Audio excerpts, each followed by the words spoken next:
I bit his throat. No loose ends. I weigh less than 1/10 of his mother's weight. I know I might die. Blood froth from the throat. The smell of rust obscured my vision. Reason is screaming like crazy.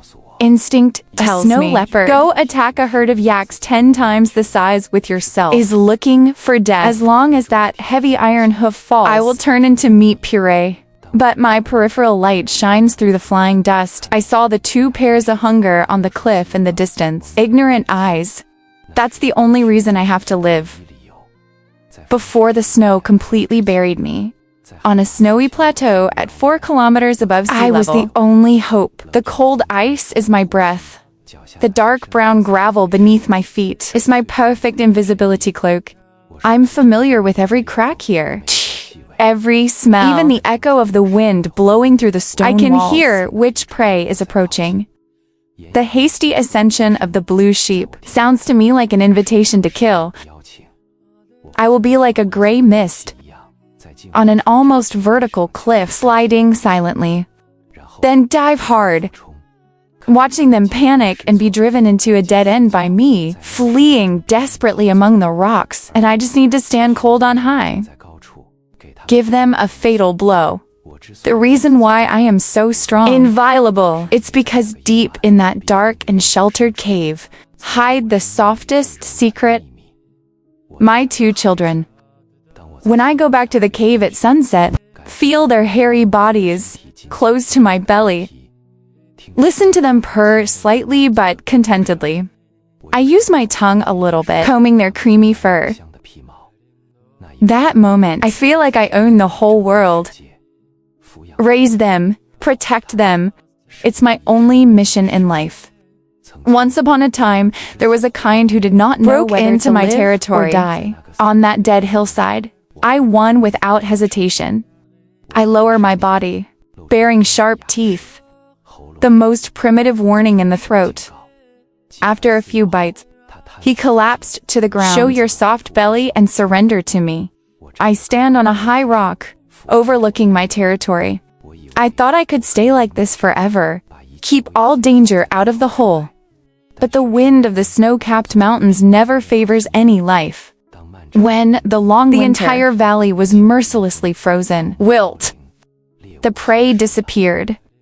The intruder I once defeated is back. Just this time, he's not alone. He has 3 adult sons with him, like 4 gray ghosts. Silently surrounded my territory. The scarcity of prey makes them red-eyed. I'm standing next to a prey that I finally caught. The muscles all over his body are tense to the limit. I let out a shrill growl, trying to push them back with my motherly majesty. But they just looked at me coldly, pushed step by step. The enemy is too big for me. If you don't go, my children and I will be torn to shreds. In that moment, I did what a mother could do. The most difficult decision. I gave up my bloody flesh. Abandon the home I knew best. The moment you turn around, I don't even dare listen back to the sound of them biting their prey. The setting sun pulled the shadows of the 3 of us very much. We walked on the cliffs, evicted from their homes. The air is as cold as a knife in the face. The temperature plummeted. Snow covered the sky. I haven't eaten for a whole week. The shriveled breast can no longer squeeze out a drop of milk. I hid the cub in a strange place, in the crevices of the icy rock, trailing alone. Into the snow again, I saw a group. Sheep are the hope of survival. I lower my body, take advantage of the snow cover, rushed out like a gray bolt of lightning. The wind howls in my ears. Blood clots are rolling from the side. Just a little bit. Just a little bit. The thick snow concealed the sharp rocks. My right front paw slammed into it. A piercing pain spread all over the body in an instant. I lost my balance, gliding awkwardly in deep snow, watching the blue sheep flee deep into the storm. I stopped in the middle of the snow, panting heavily, dragging a lame leg. Step by step, I walked back to the depths of winter. Looking at the trembling bodies of the children, I looked down, silently cleaning the wound, tongue licking frozen blood clot. I don't have time to feel pain. It's easy to blame yourself because I know snow leopards who have been losing speed in this snowy mountain. It's like stepping into death with one foot. When the sky clears, I saw a herd of yaks on the valley plain.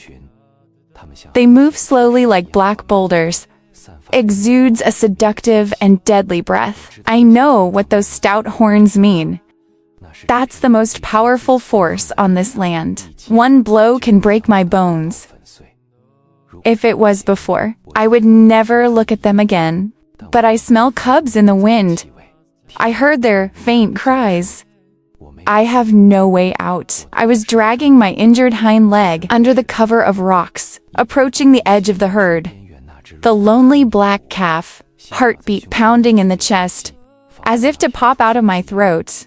My fierce instrument uses up its last strength, pounced on the black figure. The dull crash echoed through the valley. I bit him. The two of them rolled wildly on the ground together. The next second, a huge brown female yak, like a collapsed mountain, it crashed into me. His thick feet hit me hard. Crazy stomp on me, trying to shake me off his kid. The pain pushed me into a coma. It turned black at first, but my teeth are still dead, embedded in the skin of the calf. I can't let go. This is my child's only hope of survival. The female yak let out a shrill roar and swung his head. I was high up in the air, crossing an arc, hit hard on the hard hole. All the internal organs seem to be broken. I want to stand up. I want to rush up again, but my legs seem drained of strength, can no longer support the body. I lay on the cold grass, breathing rapidly. Watch the cow with her baby walk slowly up the ridge, disappear from sight. The world suddenly became very quiet. Only the wind is still blowing tirelessly, touching my fur that is gradually losing its temperature. I turned my head with difficulty, looking up at the high rock wall. Far, far away, I know there are two little guys. Is sticking its head out of the crack in the stone. Looking at this cruel and beautiful world in ignorance. Is it worth it for that bite of meat? Pierced by horns, broken bones, can't stand up anymore. It's worth it because I'm a mother. Not the most powerful one, but knowing that he would die, or the one who jumped on it. A mother's love is never a big gamble. It's knowing you're going to lose. Lone Yang, who still puts his life on the line. My body will be cold, but my children will live. Don't be afraid, kids. Mom just took her life. I also gave this snow-capped mountain. I leave the possibility of survival to you. The wind will remember. Snow mountains will remember that there used to be a snow leopard with the last teeth. Bite tomorrow for his children.